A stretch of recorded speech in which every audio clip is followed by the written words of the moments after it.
Wala po, ma'am. Okay, thank you. Ang sumunod, si General Browner, wala rin po. Ma'am, nandito po. Saan siya? Hindi ko po nakikita. Andito ba? Ang Chief of Staff natin, narito po.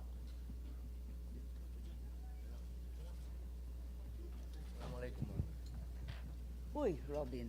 Yes, the Chair acknowledges the presence of Senator Robin Padilla. Si Chief of Staff, narito ba? Wala. Yes, ma'am. He's supposed to arrive and his advance party is already here, ma'am. But I don't see him in the room. Okay lang. Sumunod, si Lieutenant General Cordura, narito po. Ng PAF, wala. Georgie Bravo, Colonel, wala rin. Dr. Palma, Dr. Rico, Not here, ma'am. opo. And Department of Defense, wala rin po. Wala po. Sige. Saan ka magsimula? Sa PCTC? Yes, Madam Chair. We are joined from the Philippine Center of Transnational Crime, Executive Director Lieutenant General Anthony Alcantara. Sir. From the Philippine National Police, we are joined today by Chief PNP Police General Romel Francisco Marbil, sir. And with him is Police Major General Nicolas Torre III, sir. With them, likewise, Madam Chair, is Police Brigadier General Jean Fajardo. Also from the Philippine National Police Contingent is the Nurse Officer Police Major Imee Contayoso. Moving on from the Department of Foreign Affairs, we are joined by the Honorable Secretary Enrique A. Manalo. Pasensya. Major Cantayoso, asan po? Can you come forward, please?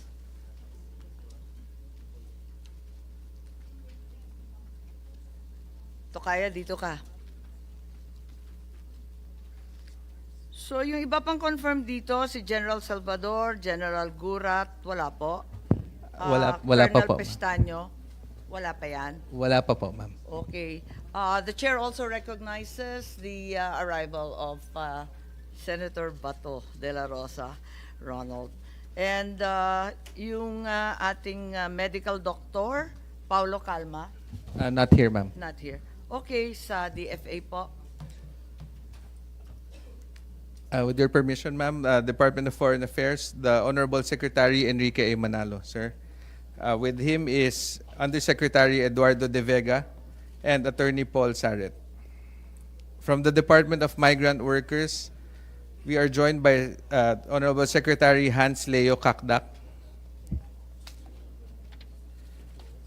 From the Office of the Deputy Executive Secretary for Finance and Administration of the Office of the President, Assistant Executive Secretary Attorney Marvin Cañero. Teka, andito si Yusek De Vega, Secretary Manalo, Attorney Saret. Ay, nandiyan ka pala sa likod. Okay, pasensya. Kakdak. Okay. Admin Ignacio, Awan. Ni Arnel. Ay, wala si Wala po. Arnel. Wala, ma'am. Okay. Okay, sumunod. Yes?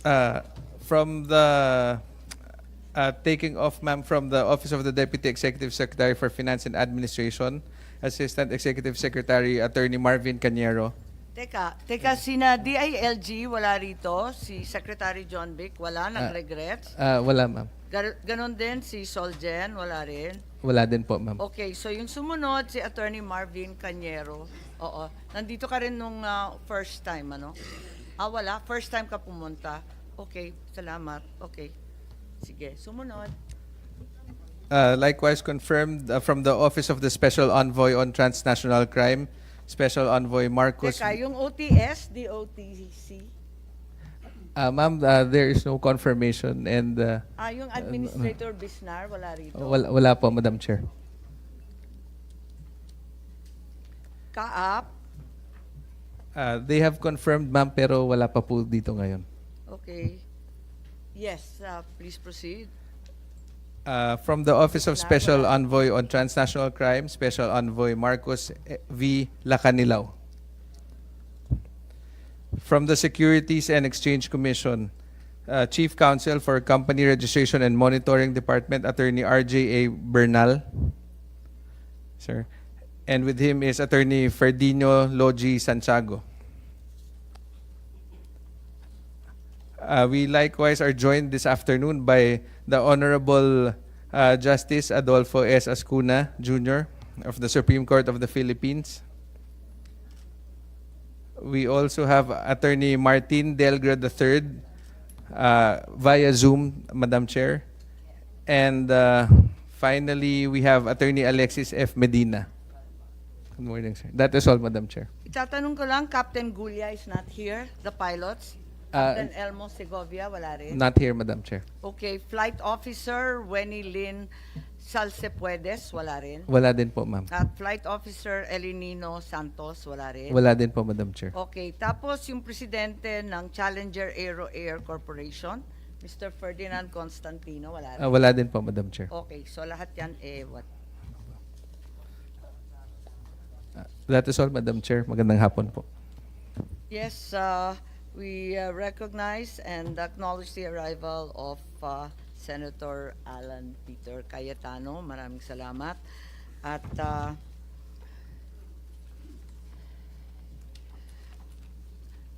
I simply will repeat, maybe you've forgotten, you were unable to come during the second hearing. Sa ating agenda, maliwanag naman, unang-una, the clarification of the involvement of the ICC, the Interpol, and the various government agencies in the arrest of former President Rodrigo Roa Duterte. Confirmation that measures were taken to ensure that the rights of the former president under domestic law and relevant treaties were properly protected throughout the process, and such other matters that may aid the committee in crafting necessary legislation in the coordination between Philippine authorities and international tribunals and law enforcement organizations. At kinikilala rin natin si Dr. Donald Palma ng PNP at si Senator Bongo na lalahok sa Zoom. So, andito na tayong lahat. Maraming salamat sa pagdalo ninyo. Sa wakas, inaantabayanan kayo ng buong sambayanan.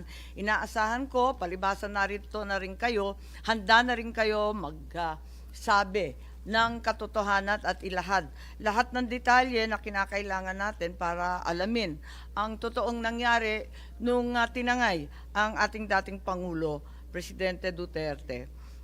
Sa ganitong paraan, tatanungin ko sa ating committee secretary na kung sakali yung oath of the resource person should now be administered. Those who were not present at the last hearing, ang mga bago dito, si Ambassador Lacanilao. Sa palagay ko, si Yusek De Vega, Secretary Manalo, wala po rito. Yung iba wala rin, si ang ating nurse Cantayoso, sino pa? Si Apo Calma. Yes, Secretary Kaknak, wala po kayo dati. Attorney Cañero, wala rin po. Attorney R.G. Bernal, si Justice Ascona. Kung maaari kayong tumayo at sumumpa sa atin, Richard Padulyon rin po. Kindly raise your right hand, please. Do you swear to tell the truth and nothing but the truth in the Senate investigation? Thank you. Madam Chair, the oath has been administered. Yes, maraming salamat. Maraming ibinunyag nung nakaraang hearing. Kaya't mag-umpisa tayo kay Secretary Remulla with a very simple question. Is the Constitution the supreme law over all other laws? Simple lang po. Yes, ma'am. So it is also supreme over all other treaties. Yes, ma'am. Kapag nagkaroon ng conflict sa Constitution at yung Rome Statute, alin ang maghahari? The Constitution prevails. Kapag may pag-iiba sa saligang batas at yung RA 9851, alin ang mangingibabaw? Ang saligang batas po. Parati ang saligang batas, di po ba? Maliwanag ho yun. The President has been saying that the country was just complying with obligations and commitments to the Interpol in arresting and turning over the former President to the ICC. For the nth time, liwanagan na lang natin, a red notice from the Interpol is not a warrant of arrest. Is that correct? Perhaps the PCTC can help us here. Tama po kayo, Madam Chair. Ang red notice po ay hindi siya ang warrant of arrest. At ang pagka-alam ko, nung November 21, 2024, may nakita ako pero hindi ko na mahanap ngayon, biglang nawala sa ating website, sa DOJ website, isang legal opinion tungkol sa UAE na sinasaad na hindi maaring ang Pilipino ay hindi hayaan umuwi, ano? Maliwanag po 'yun. Kaya't nagtataka ako kung baka naman si Attorney Chan may kopya pa nun kasi ikaw raw yata yung author. November 21, ito tungkol sa UAE to. Walang kinalaman dito sa kay PRRD. Good afternoon, Madam Chair. I do not recall having issued a specific opinion on that date, Your Honor. If, Would you recall number 50? A memo number 50. It's no longer in the website for some mysterious opinion reason. number 50? If you could just look it up, we'd be very grateful We'll and get we'd back like to you to on have a that copy. within the afternoon, Madam Sige, Chair. Attorney Chan, maraming salamat. Ngayon, yung tinatanong ng lahat, yung obligasyon sa ilalim ng isang treaty, ibig sabihin ba, ligtas na sa ating Bill of Rights, sa mga karapatan pantao? Ibig ko sabihin, kapag may obligasyon ng Pilipinas sa ICC, sa Interpol, do we still have to comply with the Bill of Rights that guarantees the rights to the accused and to the arrested? That's a given. Certainly, the Bill of Rights is there precisely to limit the powers of the government, and if the government can circumvent the Bill of Rights by just entering a treaty, then the rights guaranteed under Article 3 of the Constitution are no longer secure, hindi po ba? So, can compliance with the ICC obligations allow the government to disregard the Bill of Rights? Hindi po ba? Maliwanag po yun. At for the same reason na talaga ang nangingibabaw sa lahat ay yung ating konstitusyon. So kahit papano napilitan na maaresto at itangay ang dating Pangulo sa ICC dahil daw sa ilang obligasyon, pandaigdigan, kinakailangan talagang sumunod pa rin tayo sa ating saligang batas, lalo na yung Article 3. Talagang sagrado po yun, di po ba? Yes. Yes, ma'am. So, ang tanong namin at tanong ng lahat ng sambayanan, bakit ang pamahalaan, ang administrasyon, hindi muna kumuha ng court-issued warrant galing sa Pilipinas bago inaresto si Presidente Duterte? Why didn't the administration secure a court order before flying the President out of the country? Nung last hearing, may sinasabi si Secretary Remulla na yung nangyari surrender, hindi extradition. At hindi katulad ng extradition, sa surrender, hindi kinakailangan mag-issue ng warrant of arrest para damputin ang dating Pangulo. Tama po ba yun?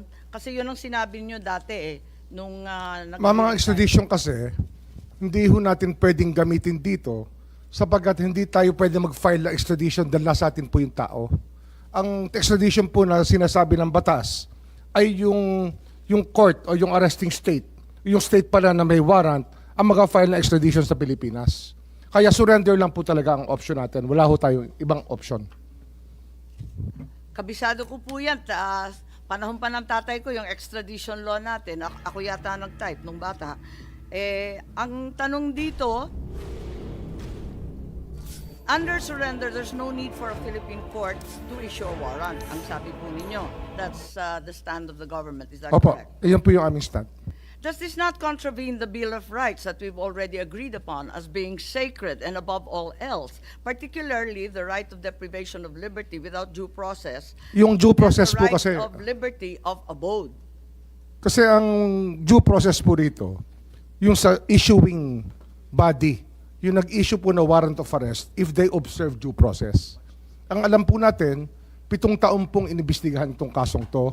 Nagbigay po ng notice to sa mga kinauukulan na maaari nilang kasuhan. At pinayagan sila sumagot. Alam ko po yan na binigyan sila ng notice, may mga tanong na binigay sa kanila, pinayagan po sila sumagot. Kung ayaw po nila sumagot, 7 it's taon our own ito look. sa ibang bansa, hindi 7 taon dito sa Pilipinas. Opo, habang tayo po isaklaw ng ICC, Hindi pa rin saklaw yan sa ating batas. Hindi, Kasi ano ho, ayon sa ating batas, hindi, habang tayo po ay saklaw ng ICC, binigyan na po ng due process yung mga tao. Madam Chair. Yes, can I interject? Senator Dela Rosa, please. May I know from the good secretary, saan kayo nakakuha ng information na yan? Na yung mga Ganun ho kasi souvenirs ang- binigyan ng tanong, pinapasagot yung mga akusado. Saan po kayo nakakuha ng informasyon na yan? Tsaka sinusubukan po nilang kausapin. Yun po yung alam ko. Talagang I'm asking about yung sinabi mo kanina. natural po yan Binigyan na kalakaran kasi kahit anong korte po ay binibigyan ng pagkakataon na sumagot ang tao sa mga paratang sa kanya. I was not. Senator Bato, nakalista ka. Binigyan ka ba ng pagkakataon noong nakaraang 7 taon na sumagot sa anumang aligasyon? Meron nag-communicate sa opisina ko na gusto akong kausapin. So that's it. Hanggang doon lang. Siguro hindi Kinausap niyo ba ho? sapat na due process. Kasi kung kinausap niyo, marahil ay sinabi na sa inyo yung nais na sabihin. Bakit ko kausapin? Sinabi mo na nga na hindi niyo recognize yung jurisdiction ng ICC. Kayo mismo, from DOJ. Ilang bisis mo sinasabi noon, Madam Chair, na hindi na recognize. Ako pa, i-recognize ko na ako mismo ang kinakasuhan?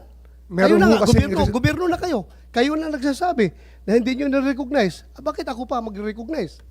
Meron po kasing residual powers ang ICC eh.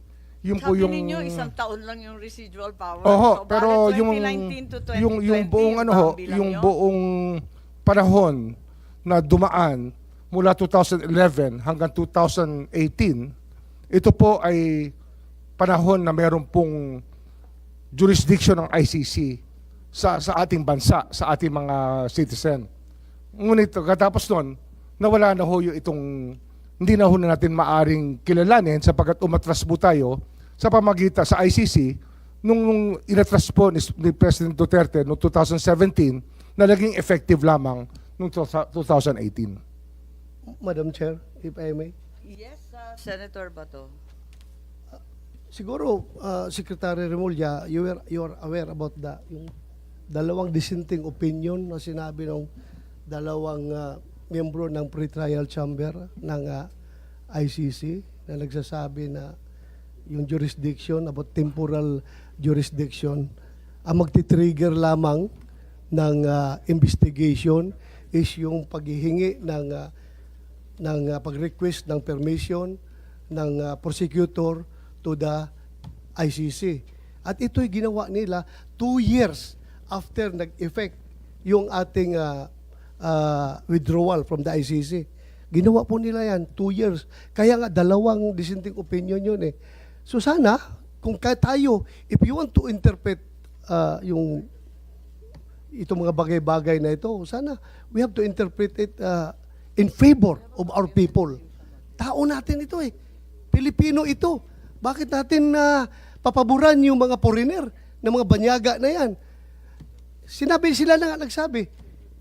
It was the request for to conduct investigation was triggered 2 years after nag-effect yung ating withdrawal. But then again, Madam Chair, I will leave it at that. Please continue. Yes, Senator Cayetano, please. Just a manifestation on that point, and of course, our friend, the DOJ Secretary, can rebut or give a retort. Magandang hapon po sa inyong lahat. Justice Ascuna, thank you very much po for giving us time and being here today. Actually, isang main contention siguro yung residual power sa case sa Supreme Court, and as the Justice Secretary said, it's sub judice, and of course, everyone will be waiting for the decision of the Supreme Court. Ang point ko lang kasi, both sides, the pro-Duterte, anti-Duterte, want accountability. The pro-Duterte feels that the accountability is the drug lords, etc. And if President Duterte did something that amounts to a crime, pero ang accountability dapat dito sa Pilipinas at tamang proseso. So doon naman sa gustong i-hold, anti-Duterte, gusto siyang i-hold accountable, siguro naman ay it's safe to assume that they also want yung tamang proseso. So the thing is, there was an actual Supreme Court case, the Pangilinan versus Cayetano, questioning, I think the Secretary of Foreign Affairs noon, kaya named, questioning nga yung kung kailangan ng Senate concurrence yung withdrawal ng natin from the Rome Statute, no, from yung ICC. Pero nakalagay din dun sa case na yon, let me paraphrase, that the Supreme Court can continue to review yung actions nung executive.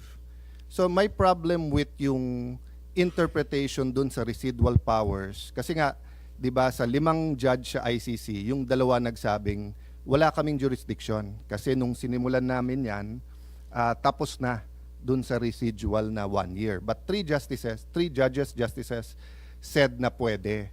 So my problem kasi is walang World Supreme Court eh. So there's only the ICC Court then the Appellate Court. Unlike kung dito natin final sa judiciary natin, then yung interpretation whether they still have jurisdiction or not would have been done under Philippine law. And President Duterte would have been able to present his case not only as to jurisdiction but as to whether or not there is probable cause. So I'll stop there, Madam Chair. And again, I think this is a point of disagreement, but I just like to manifest that, no, that we can argue back and forth whether or not may jurisdiction ng ICC, and the reality is nandun na si President Duterte. But for future cases, whether it's Senator Bato or others named, I gave 2 examples. No, if suddenly there's a witness from Marawi and they said that our troops killed children and women, and then nag-issue ng arrest ang ICC, or if the military suddenly uncovers a mass grave in any part of the country and says na nilibing yan during 2011 to 2015, I want to know whether the ICC can issue a warrant and then pwedeng idiretso na silang i-expel, i-deport, or whatever we call it. And I guess in the finality, Secretary, is that the Supreme Court will rule on that. No? But just to clarify matters, I want to put that on record, that that's what I want clarified, Madam Chair. Thank you. Maraming salamat kay Senator Cayetano. Gusto ko lang ipaalala, and I think Executive Director Alcantara is here. In the diffusion notice, if we will recall, on the second page, apakaliwanag na nakalagay with a view to extradition. Walang binabanggit na surrender. With a view to extradition and assurances given that extradition will be sought. 2 beses inulit ng Interpol to. Extradition is explicit. Secretary Remulla, kung obligasyon natin, ang obligasyon natin, extradition. Pati yung Interpol, yan ang sabi. Sila ho ang magka-file ng extradition, hindi po tayo. Hindi ho namin option yon. Yung po option po nila yon. Hindi namin option yon. Kasi ang option lang po namin, surrender lang. At sasagutin natin ang extradition kung sila po ay mag-file. Liwanagin Under the law po. Liwanagin natin, ang surrender option kapag foreign national. Ang liwaliwanag po niyan nandito sa ating batas, at hindi rin kayo nag-intay ng request for extradition, even though only 12 to 15 hours as measured by Wala pong General particular Torres. reference yung 9851 sa foreigner. Ito po ay sa offender lang ho, sa accused. Yun lang po ang reference ng 9851. Makikita natin, kasi kinalkal na natin dito sa Senado, nanggaling rin sa Senado yan, na ang nakasaad sa Article 17, yung dulo, RA 9851, talagang maliwanag na surrender para sa foreign national. Ilang beses na rin pinaliwanag ni Attorney Medina yan sa first and second hearing, na maliwanag na para sa foreign national yan. Kaya mukhang malabo ito. Sa interpretation po yun, hindi ho sa batas yun. Nasa transcript po, ang liwaliwanag, may amendment si Senator Subiri at the time, nakalista lahat ng bill spending, pare-pareho po ang referral sa foreign lang, hindi po pwede sa Pilipino. Hindi bale, tulad nga ng sinabi ni Senator Cayetano, we agree to disagree, hindi po pwede para sa amin, maliwanag. And I'd like to call on Justice Ascuna at this juncture. Reference has been made to RA 9851, ano, yung Article 17 nga na sinasabi, na sa ngayon, hindi na yung Rome Statute kasi post-2019 na tayo, no?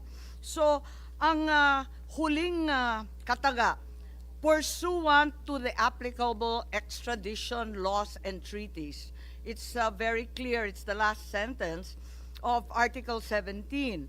And in an interview, the former Supreme Court Justice Adolfo Ascuna opined that surrender must be made pursuant to an applicable treaty. And since the Philippines is no longer a party to the Rome Statute, what then is the applicable treaty? Wala nang treaty. Dahil ang ini-invoke nga yung Rome Statute, wala na ngayon. Siguro si Justice Ascuna mas mahusay magpaliwanag. Thank you very much, Madam Chair. Regarding the applicable provisions, the justification given by government for the surrender of former President Rodrigo Duterte to the ICC consists of two grounds. One is the warrant of arrest issued by the ICC and served through the protocol of the Interpol. The other is Section 17 of Republic Act 9851, which is the Philippine IHL law, and which provides that if a person is already being investigated for the crimes covered by this act, which includes crimes against, which includes the crimes for which President Duterte is being charged, is already being investigated by an international tribunal. The relevant Philippine authorities may surrender such person to the international tribunal, but it adds pursuant to the applicable extradition laws and treaties.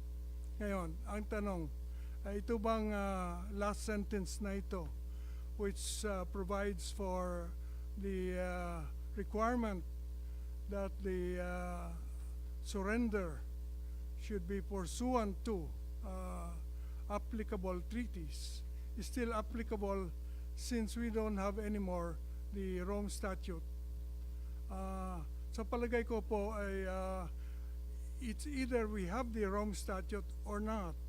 If we don't have a treaty, then we cannot surrender the suspect to the ICC under this section, because this section requires that the surrender be pursuant to a treaty.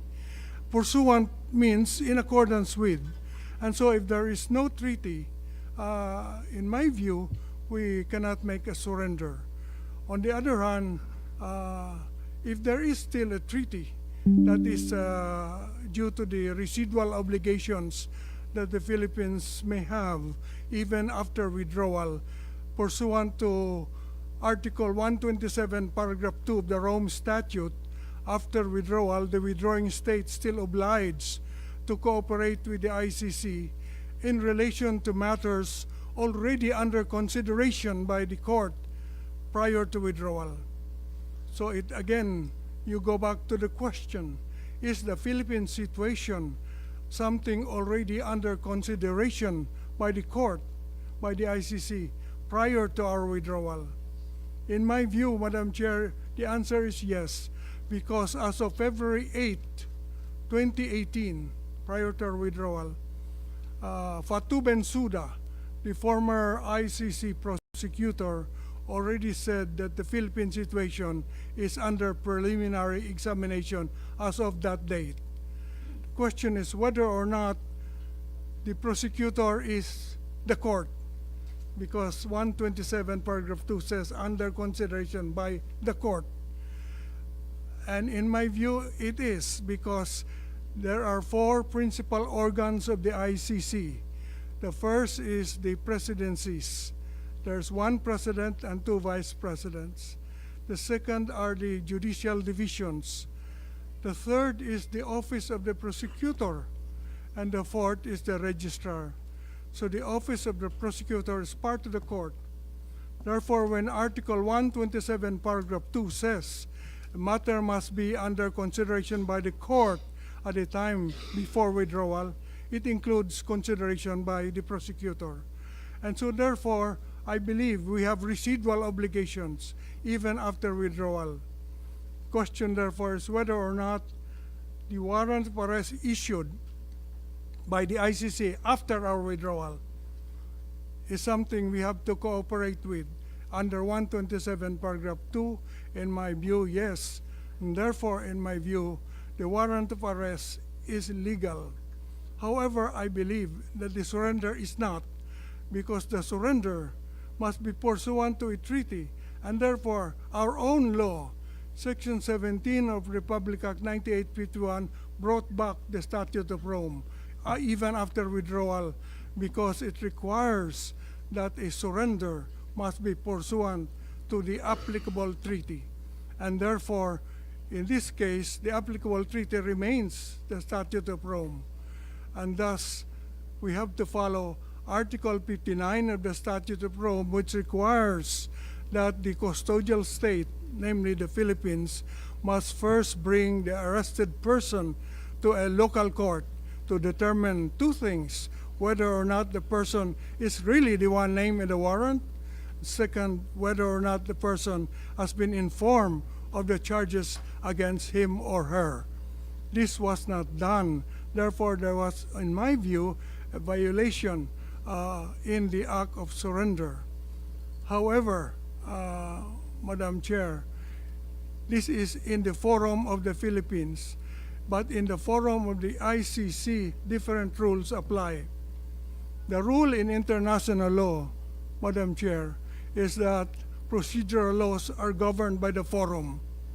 So procedural safeguards are applicable only to the forum. If the Philippine Bill of Rights, for instance, which says that no person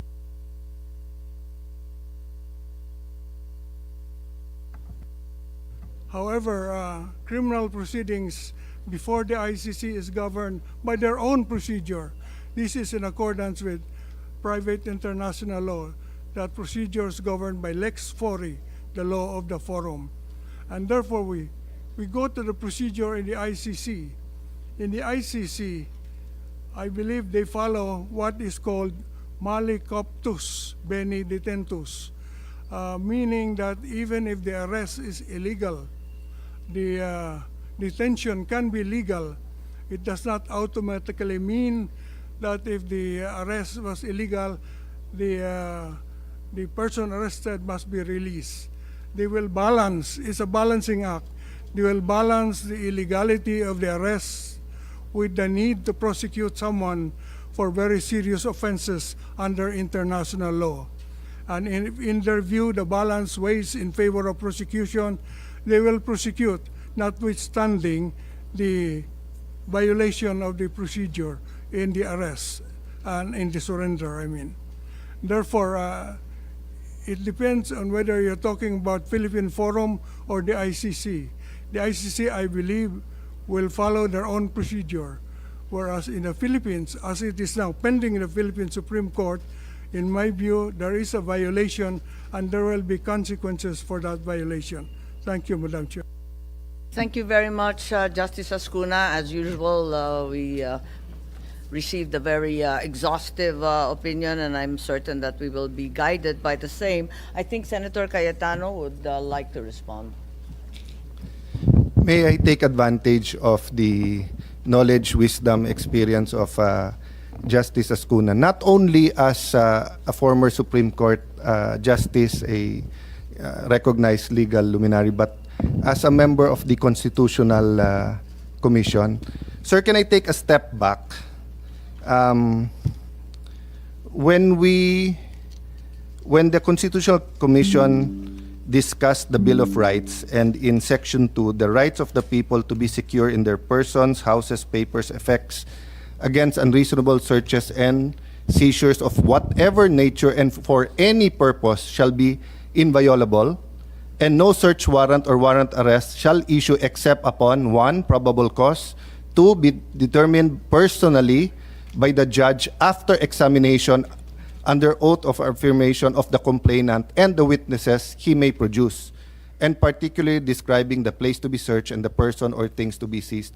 Am I correct, sir, that this was also a reaction to a period in the martial law where there were different kinds of warrant of arrest? Diba yung, I don't know the name of all of them, but ASO, so there were arrest warrants from many sources, including the military. So the commission, in its actions as representing the Filipino people, so fit. At least ito po yung tinuro sa amin sa Ateneo Law, that ang pinaghugutan nito, to be sure that if someone is arrested and it's not on a whim, it's not politicizing whatever, we will make sure by 1, judge lang ang pwede sa Pilipinas ang mag-issue ng warrant. Of course, the Supreme Court has already said may exception like the Bureau of Immigration just for the foreigners. But in general po, it has to be a judge. He can only issue it upon personally determining that there is probable cause after examination under oath of the complainant. Am I generally correct, Mr. Justice? That is correct, Mr. Senator. Yeah. So that is why in our 14 treaties for extradition with other countries, pare-pareho yung procedure that after the DFA receives the request for extradition, pupunta muna to sa isa nating judge. Para yung judge pa rin ang titingin. Am I correct? Am I wrong? SOJ, tama, no? So that the judge can double check and then he will be the one to either confirm or verify or issue the warrant of arrest. Then yun ang isa-serve ng local police. That's my understanding. That is correct, Mr. Senator. The need for a judge to be the one issuing the order in cases of warrant of arrest and even search warrant is enshrined in our Constitution, because there were previous occasions prior to our adoption of our Constitution where instead of a judge, it just says an authorized officer. So it has to be a judge. In the case, however, of the ICC, the warrant of arrest was also issued by a judge. In fact, 3 judges issued the warrant of arrest under the ICC. Question is whether or not that warrant of arrest can be executed in the Philippines by Philippine authorities. And that is, I think, pending the Supreme Court now.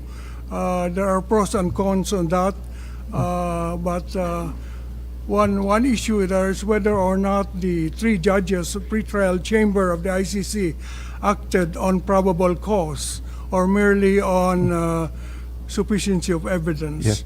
But as I said, the provision on probable cause and the judges issuing the warrant are procedural safeguards that are good only for the forum and not applicable abroad. That is the limitation. Our Constitution does not extend beyond our territory. Thank you. Point I was going to, sir, is really the legal remedy of a Filipino citizen to run to our judiciary, which I asked Attorney Alexis Medina and go to him later. But my point, I think you already read my mind, Mr. Justice, and because you were saying we are not sure whether the judges or justices of the ICC went into probable cause or sufficiency, because we are also not sure if they issued the warrant based on a personal determination of the witnesses or complainants under oath. We do not know whether these are media reports or whether their prosecutors came here and interviewed them, no? So ang point ko, Mr. Justice, if I was being arrested and I'm not sure, I should be able to go to Philippine courts. Sa extradition treaty, sir, judge din naman judge ng US, judge ng UK ang nag-i-issue nito, no? And I checked with the ICC versus the other countries that signed with them. For example, the United Kingdom, no? It is the appropriate judicial officer who will issue the warrant of arrest of the UK. So from ICC, ido-double check pa rin ng ano. Ganon din po sa Canada. The Attorney General will apply ex parte for a provisional arrest before a judge. So it's not the fiscals, it's not the Prosecutor General. The Prosecutor General's job there is to bring it before a judge. Ganon din po sa South Korea, ganon din po sa Argentina, ganon din sa Paraguay at South Africa. That is why if we look at the information of surrender and transfer sa page 8 po, number 8, sorry, not page 8, number 8, nakalagay po dito, the date, time, and location of the appearance of the arrested person before the competent national judicial authority.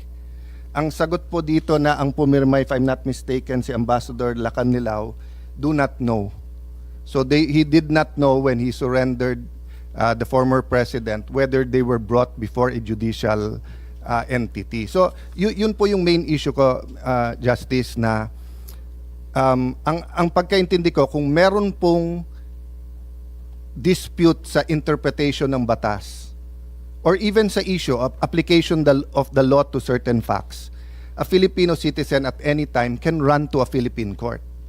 But in this case kasi, he was denied the opportunity to run before a Philippine court because he was put on a plane and sent there, no? So even assuming I agree with everything you said now and I see the legal basis naman nung sinasabi nyo, sa akin, that remains to be the question on my mind. Can we deny a Philippine citizen the opportunity to go before a Philippine court? According to General Torre, and he can rebut this later on, is that 8 or 12 hours is enough, diba? But I think mas malaking issue yun kung ang court nag-issue ng TRO within 8 or 12 hours unless the circumstance. I think at the time na the lawyers applied, hindi nga nila alam na isasakay sa eroplano diba? But I leave it there. Feel free to comment, Justice. Ang point ko lang po, I think the spirit and letter of the Constitution is clear. It has to be before a Philippine judge to determine this, no? In fact, Mr. Senator, the procedure in the ICC calls for bringing the person to a Philippine court first before surrendering the person to the ICC. So if you do not follow that, it can be argued that there is what they call abuse of process, and an abuse of process can be raised in the ICC itself. I think this is what will be considered in the September hearing scheduled by the pretrial chamber. Under the rules, objections to the legality or objections on abuse of process may be raised and resolved by the pretrial chamber, probably at the scheduled September hearing. So this remains still open, even in the ICC. The question of the validity of the surrender in view of the non-observance of Article 59 of the Statute of Rome itself. And the other thing is whether or not such abuse of process is curable. And again, that is debatable. It seems to me that the initial hearing on March 14th done by the pretrial chamber was an attempt to cure the deficiency of the absence of Article 59 procedure, because the 3 judges of the pretrial chamber in that hearing simply did what a local court would have done that is determined that the person is the same person named in the warrant of arrest, and that the person was informed of the charges against him or her. And after that, they said session adjourned.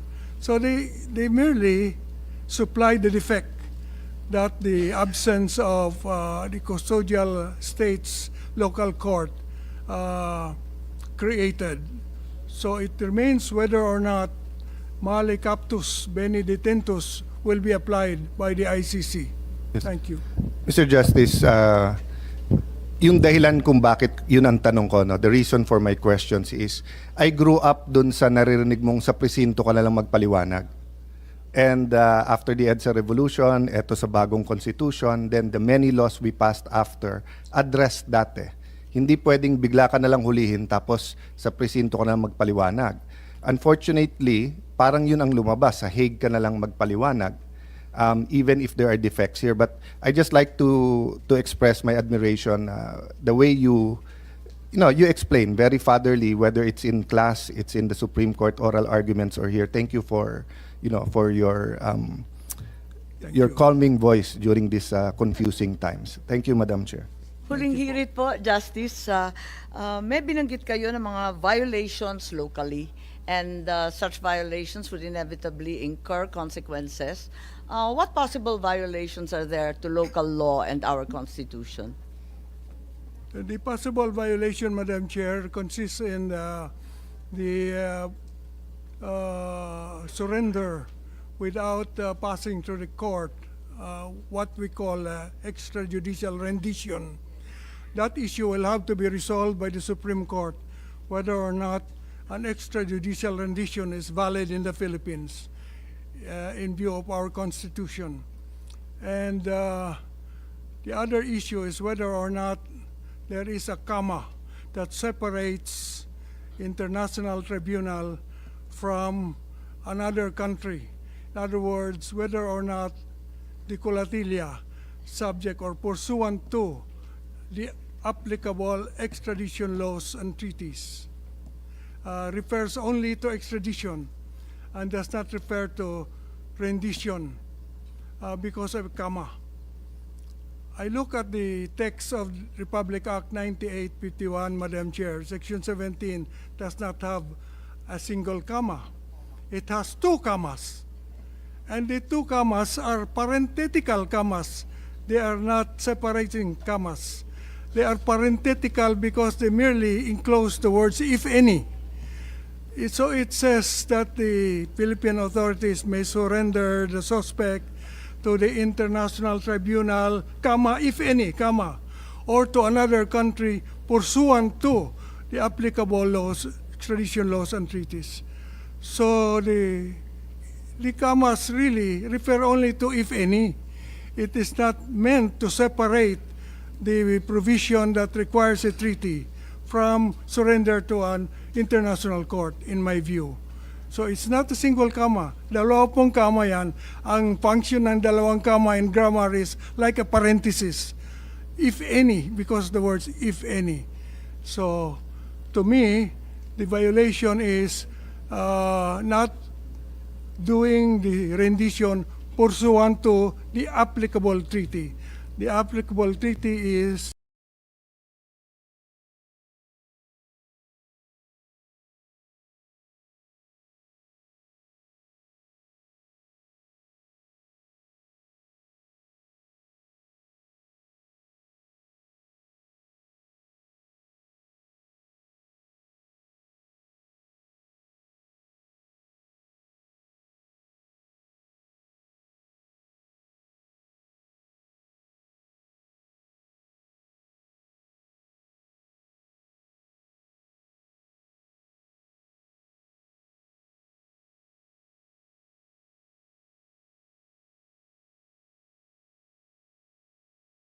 the Rome Statute.